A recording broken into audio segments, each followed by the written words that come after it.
The story kicks off on a battlefield where the protagonist stands face to face with what seems like the final boss, a figure called Horn, wielding a massive sword. Horn declares that God is dead, that humanity now worships money, and references the rise of arcane engineering. But, he says, in the end, all that pursuit only turned people into slaves of monsters. Shaking and clutching his sword, the protagonist demands to know how any of this is fair. As Horn draws his weapon, the protagonist, overwhelmed and desperate, charges forward, screaming that none of it makes sense. An explosion rips across the battlefield, engulfing the entire city. This, we're told, is from Arcane Sue, widely considered the best modern apocalypse game ever made. Flash to the present. Kim Jun-soo, 22 years old, stares bitterly at his phone screen. He's just lost again in Arcane Sue and calls the game a disgrace.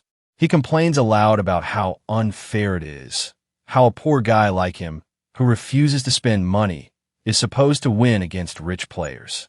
A guy next to him says Jun-soo actually did pretty well for a free-to-play player, but of course, even on autoplay, his own, paid, character crushed him. Laughing, he finishes by saying, "You actually did okay, for someone who doesn't pay." Fuming, Jun-soo storms down the street, raging at the heavens. How, after sinking over 10,000 hours into this game, can he still lose to anyone willing to drop a little cash? He realizes Arcane Sue isn't a real game. It's just a casino with pretty characters.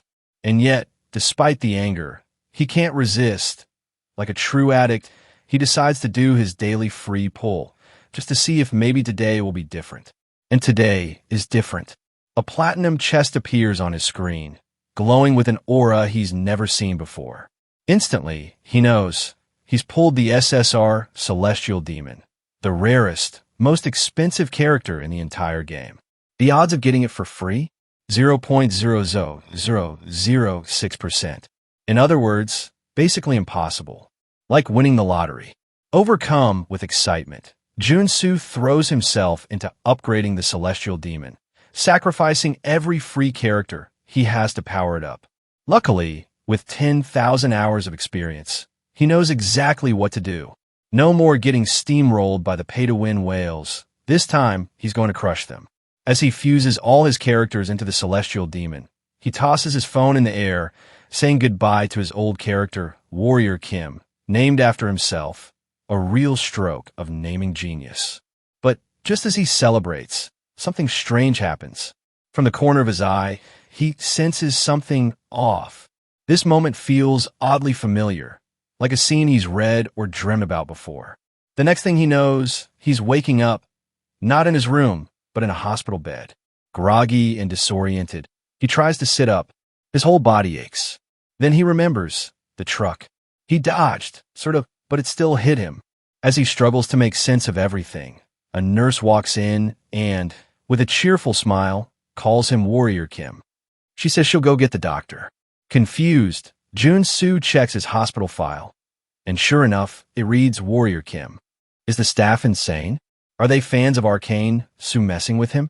After all, he did spend 10,000 hours grinding away with the character Warrior Kim. Wouldn't it be the ultimate cosmic joke if he somehow became Warrior Kim for real? Trying to stand up only confirms that this isn't a dream. Real pain shoots through his body the second his foot touches the ground. A refreshing change from stories where protagonists just hop out of bed after being hit by trucks. The nurse rushes to stop him, scolding him for trying to move too soon. Shortly after, a doctor arrives. He tells Warrior Kim that considering he was hit by a truck, he's healing surprisingly well. But before he can leave, he'll need to undergo a magical vision test. Kim Jun-soo is left blinking, dazed, wondering, what the hell do they mean by magic? And why is everyone calling him Warrior Kim? A little later, at the hospital's front desk, someone pulls out a calculator and casually tells him that, with all the expenses added up, his bill comes to just $22 million. Kim Jun-soo freezes on the spot. Why am I paying U.S. hospital prices? The doctor just smiles and completely ignores the question, calmly explaining that without insurance, of course, he'll have to cover everything out of pocket. Desperately, Jun-soo protests that he's a citizen who pays his taxes on time. He should be covered under Korea's national health insurance. But the receptionist just looks at him, confused. In the land of the orange guy, she says there's no public health care. Instead, she asks if he has private insurance from the Legion or the Magic Tower. Every word just confuses him more. Legion? Magic Tower? And then it hits him. These names sound way too familiar. Magic Legion, Mega Corporation, Magic Tower, Sacred Order. The four major factions that ruled the world of Arcane Sue, the game he'd spent 10,000 hours mastering. A world where the gods had abandoned humanity. Arcane technology exploded in advancement. The earth was overrun by monsters, and humans had to modify themselves just to survive. That's when it finally clicks. He's not just dreaming. He's inside Arcane Sue. Worse, he's been thrown into this brutal, dying world in a wrecked body with no money and no preparation. Walking through the dirty streets near the hospital, he mutters bitterly, "This is so unfair." He had just won the rarest character, the Celestial Demon, and for one moment thought his luck had finally turned, only to end up as some tutorial stage nobody. Maybe this was divine punishment for abandoning all his old Warrior Kim characters during the fusion process. When he finally gets to his assigned room, he's hit with another shock. It's a cramped cubicle, even smaller than the one he lived in back home. He flops onto the bed, groaning. Why the hell is this Warrior Kim so damn poor? His situation couldn't be worse. His body is trashed. He has no cash. And he's stuck as a literal tutorial character in the most brutal world imaginable. At least he knows Arcane Sue inside and out.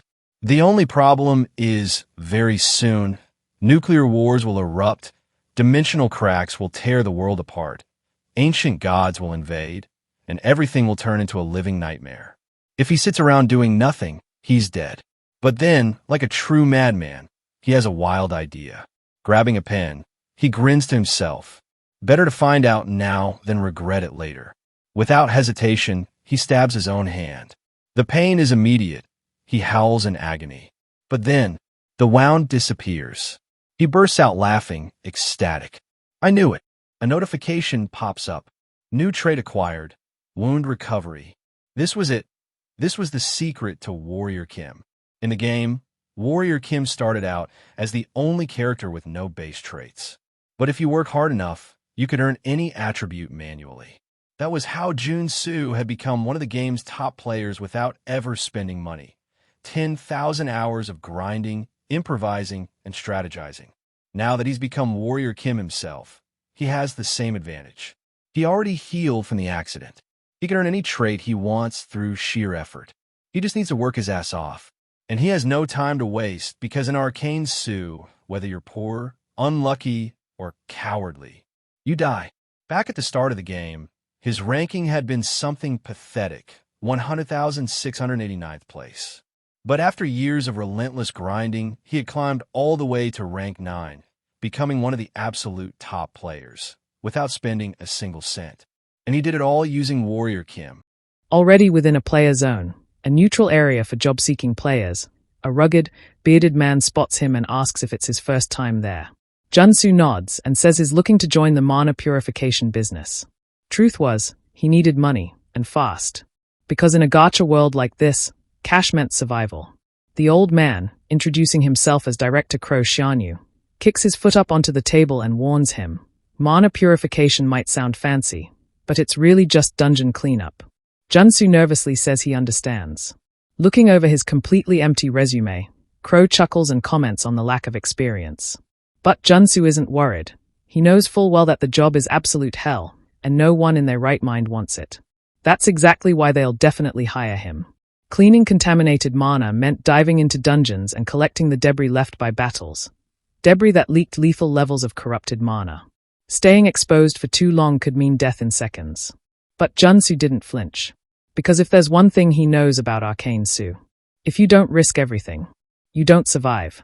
In the corner of the room, a man clutched his head, dark aura leaking from his body, his voice trembling as he begged for help. But it was already too late. Before anyone could react, he transformed, his body twisting grotesquely, mutating into something monstrous. Without hesitation, one of the senior agents executed him on the spot. That was the harsh reality of exposure to contaminated mana. If it didn't kill you, it turned you into something that had to be put down. Seeing all this, Shu, the director in charge, simply nodded and said, "You're hired." He added that once enough recruits were gathered, Kim Jun-soo would be assigned to a team. Still, Shu advised him to seriously think it over. He'd seen countless rookies start out full of hope, only to turn into unrecognizable monsters. But Jun-soo only smiled and answered confidently, "Don't worry about it. If there's one thing I have, it's patience." And he meant it. After all, he had played 10,000 hours grinding for free in Arcane Su. If he had anything, it was patience and experience. Then the scene cuts to his future team, and to say the welcome was rough would be an understatement. The team captain stood in front of him, arms crossed, eyes glaring. His name? Dae. Yeah, that's actually his name. And with those little horns poking out from his head, it kind of makes sense. Dae looked him up and down with open disdain. "So you're the new trash they are sending to us?" Confused, Jun-soo answered cautiously, "Yeah, I guess that's me." But he didn't come here to get roasted. Before he could say more, Dae grabbed him by the collar, pulling him close, his voice low and threatening. "You think this is a damn playground? Where's the fire in your eyes?" He promised Jun-soo would soon be begging for death once he faced an instant mutation firsthand. But Jun-soo didn't flinch. He just stared back, cool and collected, and said, "Fine. I'll stay aware." He remembered, in the game, Dae was the same. Always acting like a nightmare drill sergeant, always trying to scare new players out of their minds. The real mystery was why someone as unstable as Dae was still in our rank here. Word was he used to be completely normal, before awakening his powers and those small demon-like legs. Before things could escalate further, another guy in a blue shirt ran over. "Come on, Dae. Stop bullying the rookie already. You know we're short-staffed." This was Red Hog, a veteran with 5 years of experience in mana purification. A lot calmer than Dae, and actually seemed like a decent guy. Still, Dae scoffed, clearly unimpressed. "I don't have high hopes for him. Just don't get in the way, rookie. That's all I ask." Then he turned on his heel and walked off, calling out, "We've got 5 contamination zones to clean today. Move it." Standing there, Jun-soo wasn't exactly thrilled about being humiliated like that. In fact, for some reason, Dae was even worse in real life than he had been in the game. But Red Hog just patted him on the shoulder and said with a smile, "Don't worry about him. He's rough, but he's a good guy underneath all that bark." Jun-soo just sighed and said, "Okay then." He had no choice but to endure it. This was only the beginning. The next scene opens with the team standing before a metropolitan gate. The stench there was unbearable, thick and foul like rotting chemicals. But the boss, Dae, didn't even flinch. He just barked out, "Get ready. We're going in." The second he swiped his card and the gate creaked open, he was already shouting orders. "Positions. Move." Beyond the gate lay mountains of rubble, shattered buildings, and piles upon piles of debris. Lurking within them were creatures that looked suspiciously like slimes. But they weren't just any slimes. These were contaminated slimes, mutated by polluted mana. The real headache about these things wasn't their strength or even their toxicity. It was the fact that cutting them in half didn't kill them. The only way to take one down was to strike the hidden mana core inside their shifting, disgusting bodies. As the team scrambled, trying to keep the slimes at bay, Kim Jun-soo charged forward without hesitation. One of his teammates, mid-battle and half swallowed by a slime, turned to see Kim sprinting toward him, swinging a pickaxe. Kim shouted, "Sorry in advance. I'm not responsible for what happens next." With a single, sharp strike, Kim pierced the slime's core, just missing the teammate's leg. The slime instantly collapsed into a puddle of harmless goop. The poor guy nearly fainted on the spot. Meanwhile, another unlucky soul who got his manhood sliced by accident was trembling on the ground. But Kim wasn't stopping. He was already dashing from one slime to another, finding core after core, obliterating them in one clean hit each time. The rest of the team, and even Dae, were left gaping. It shouldn't have been possible. The cores were randomized inside the slimes. Even veterans struggled to find them quickly. How was this rookie landing every shot? Cue flashback, 2 days earlier. There was Kim, on all fours, digging through a playground like a lunatic. Families nearby pulled their children away in horror, whispering warnings to avoid the crazy guy. But then, eureka! Kim triumphantly pulled a 5,001 coin from the dirt. Because of it, he unlocked the treasure hunter trait, a skill absolutely crucial for any warrior Kim. While he celebrated, an old lady muttered to the kids, "Stay away from that madman." Little did they know, Kim was already plotting his next move. Next scene, he's hunched over a dumpster, gagging and vomiting into the trash. But it wasn't for nothing. Completing the challenge, he earned the contamination resistance trait. Yeah, it was disgusting, but totally worth it. In Arcane Su, just like the real world now, you could gain special traits by fulfilling weird or brutal conditions. Warrior Kim had 6 slots available for active traits and could swap them depending on the situation. Thanks to Treasure Hunter, Kim could now see the faint glow of mana cores inside enemies. That's how he was cutting through slimes like a hot knife through butter. Back to the battlefield. One of the slimes exploded, splattering the team with contaminated goo. Deer shielded himself and barked, "Don't swallow that mana." Meanwhile, Kim stood in the middle of the chaos, soaked head to toe in slime, grinning and saying, "Hard work always pays off." Warrior Kim really was the perfect class for a madman who thrived on grinding and effort. Of course, after acting like a total badass all day, reality caught up on the ride back. Kim collapsed on the bus seat, completely drained. Red Hog plopped down beside him and gave a friendly chuckle. "Thanks to you, we're clocking out early today." He clapped Kim on the back and added, "You're something else. Maybe you'll awaken like deer someday." Kim just gave a half-hearted laugh and lied. "Nah, nothing like that. I just have a bit of military experience, that's all." Red Hog nodded in admiration. "Even so, you're amazing." But as Red Hog leaned back, horns began to poke out from his forehead. And he didn't even realize it. Kim noticed immediately. Without hesitation, he said casually, "Hey, maybe you should slow down a bit. Take a break from work before, you know. Because in this world, working too hard could literally turn you into a monster." But Red Hog just laughs it off and says he'd rather mutate than go back to living a life drowning in debt. In his mind, this world is perfect, a brutal mashup of Korean work hours, 25-hour days, mixed with the American healthcare system. Basically, the greatest hits of capitalism. Meanwhile, poor Kim just watches, thinking, yeah, guys like him don't really have many options. Fast forward, 4 days later.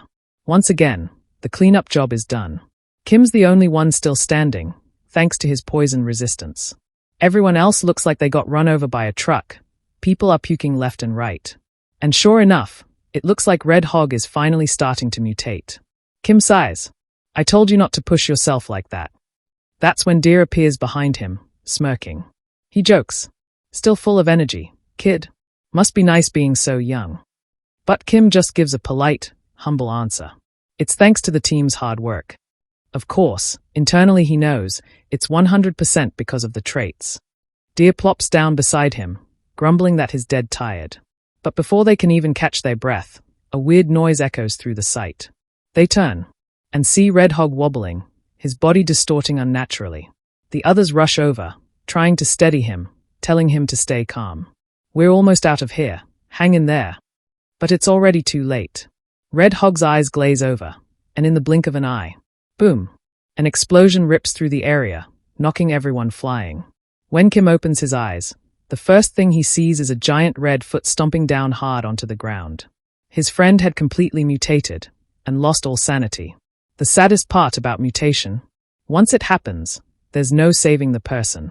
And worse, if they don't kill him now, none of them are getting out alive. The real problem? Kim's current setup is all wrong. He had traits geared for cleaning up monsters, not fighting one. Looking around, he realizes the awful truth. We're screwed. Looking around, he realizes the awful truth. We're screwed. At first, I really thought this was going to be one of those scenes where the hero dodges everything in slow-mo, flexes a little, and wrecks the boss monster. But nope. Reality hits, literally. Without any combat traits active, Kim gets punched straight in the face, smashed into the ground, and left in a heap. Still, he's a warrior Kim. Giving up isn't an option. Bloodied and battered, he drags himself up, opens his status window, and starts swapping out traits like a madman. Strength for raw power. Mana heart to focus energy. Resistance to tank a few more hits. Mana absorption and regeneration for quicker recovery. Corruption resistance because the enemy's a mutated freak now. Now, with the basics locked in, it's time to fight back. Just then, Red Hog, now more like Red Rogue, comes charging in again, full speed. Kim tosses his shovel into the air, activates strength, and catches it mid-spin. With his boosted stats, he swings hard. Wham! Red Hog goes flying like a golf ball into the distance. For a moment, Kim's feeling good, catching his rhythm, thinking, all right, maybe I can win this. But just then, midair, Red Hog twists, spins, and charges back like some kind of sonic missile. Red Rogue comes flying right back at him, bouncing off a rock and attacking from above like some kind of heat-seeking missile.